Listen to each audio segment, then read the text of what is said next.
Assalamualaikum warahmatullahi wabarakatuh.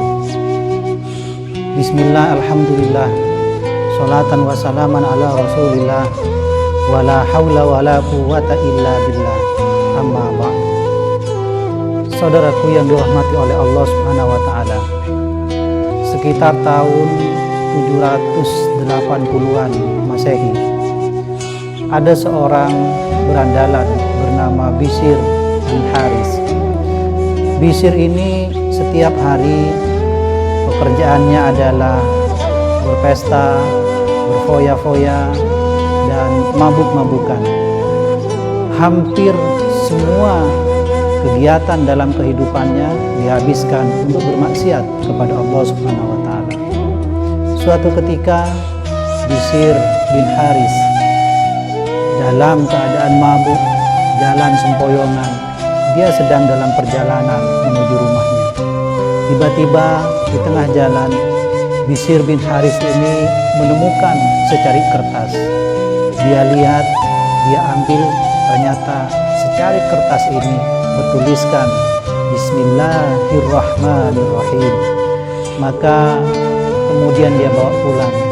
Sesampainya di rumah, kertas ini dikasih parfum, dikasih wewangian, kemudian dia simpan di tempat yang lebih tinggi.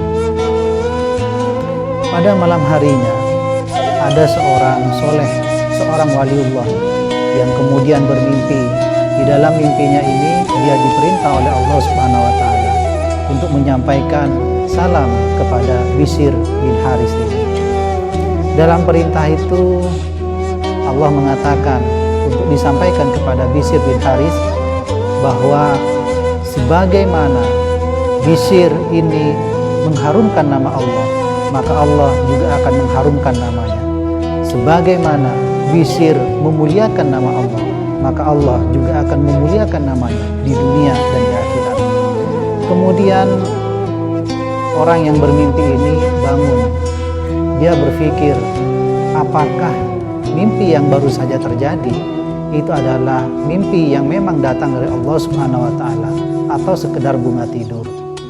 Maka karena keraguannya itu, waliullah ini kemudian berwudu, lalu dia tidur lagi.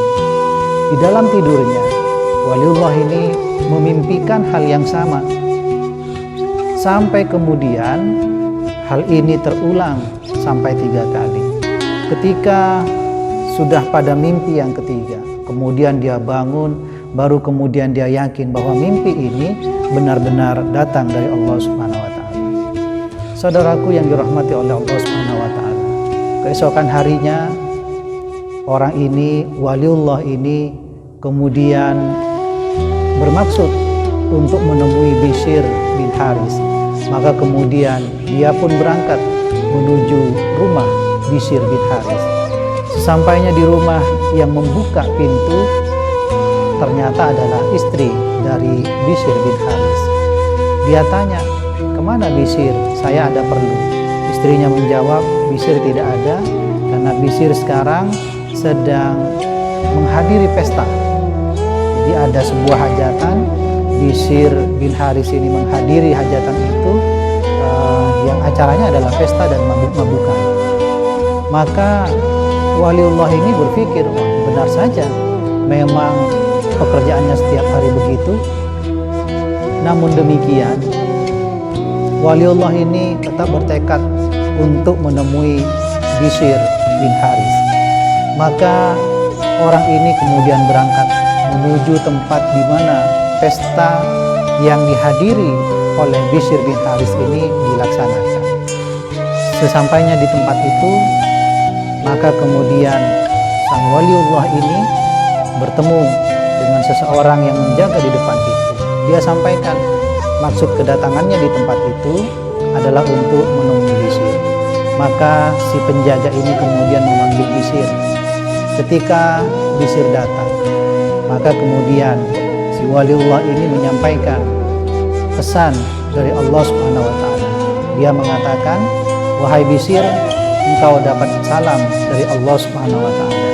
Dia mengatakan bahwa sebagaimana engkau mengharumkan namaku, maka aku akan mengharumkan namamu. Sebagaimana engkau memuliakan namaku, maka aku akan memuliakan namamu di dunia sampai akhirat. Maka seketika itu Bishr kemudian sadar. Dia berkata dalam hatinya, subhanallah, hanya perbuatan, hanya amal sekecil itu, tetapi penghargaan Allah kepada saya luar biasa. Maka dia bertekad, dia berniat di dalam hatinya untuk kemudian bertobat setelah ini dan tidak akan kembali lagi kepada dunia ini. Artinya dunia yang selama ini dia jalani dengan penuh kemaksiatan.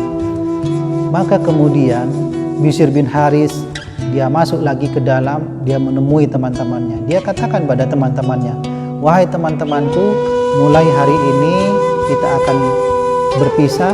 Saya ucapkan selamat tinggal, dan setelah ini kalian tidak akan menemui saya lagi dalam keadaan yang seperti ini.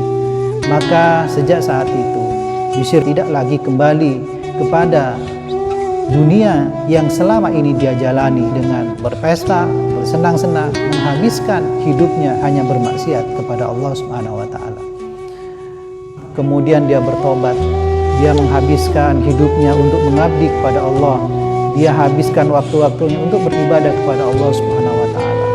Sampai kemudian banyak ulama yang mengatakan bahwa Bishr adalah seorang waliullah. Bahkan Imam Ahmad bin Hanbal, dia sendiri mengatakan bahwa Bishr bin Haris adalah orang yang lebih mengenal Allah daripada dirinya. Saudaraku yang dirahmati oleh Allah Subhanahu wa taala, Bishr bin Haris ini adalah orang yang selalu merasa bahwa setiap saat, setiap waktu dirinya selalu dilihat, selalu diawasi oleh Allah Subhanahu wa taala. Dia merasa selalu saja berada di hadapan Allah Subhanahu wa taala. Karena itu kemudian dia merasa bahwa tidak pantas, tidak selayaknya untuk menggunakan alas kaki, karena dia selalu berada di hadapan Allah, dan itu adalah bagian dari su'ul adab. Maka kemana-mana Bishr bin Haris ini selalu telanjang kaki. Dia tidak pernah menggunakan sandal, dia tidak pernah menggunakan alas kaki apapun. Oleh karena itu sejak saat itu Bishr bin Haris ini dikenal sebagai Bishr al-Hafi, yakni Bishr yang bertelanjang kaki. Saudaraku yang dirahmati oleh Allah Subhanahu wa taala, bisa kita lihat bagaimana luar biasanya Allah mengubah jalan hidup seorang berandalan menjadi seorang waliullah. Disebabkan sebuah amal yang mungkin dalam pandangan kita, dalam pandangan manusia itu hanyalah amal yang kecil, yaitu hanya memuliakan nama Allah yang tertulis dalam secari kertas. Tetapi karena itulah kemudian Allah memberikan hidayah, memberikan petunjuk kepada Bishr al-Hafi, sehingga kemudian dia menjadi salah satu waliullah yang sangat dihormati, yang dimuliakan, tidak hanya ketika dia hidup tetapi sampai kemudian ketika Bishr al-Hafi ini wafat.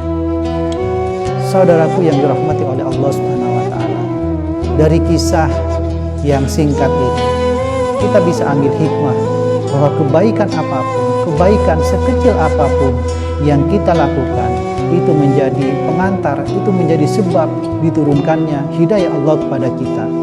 Begitu juga sebaliknya, keburukan apapun, sekecil apapun kemaksiatan yang dilakukan oleh kita, itu bisa menjadi penghalang sampainya hidayah, turunnya hidayah dari Allah Subhanahu wa taala kepada kita.